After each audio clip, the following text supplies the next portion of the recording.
like to recommend the confirmation of the ad interim appointment of the Honorable William Dar as the Secretary of the Department of Agriculture. I so move, Mr. Chairman. Damo salamat. There is a motion. Is there a, yes, duly seconded? Yeah, Majority Leader.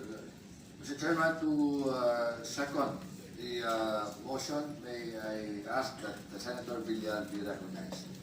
Senator Cynthia Villar is recognized. Mr. Chairman, members of the Commission on Appointments and fellow senators, I stand here to support the confirmation of William Dar as Secretary of the Department of Agriculture.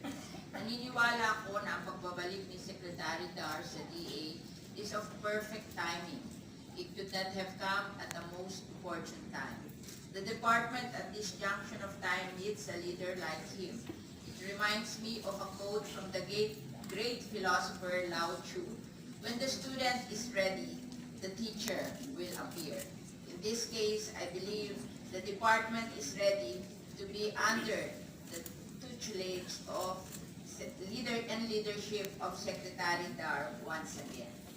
We need his experience and expertise, just like Second, the motion is Senator Kiko Paulino.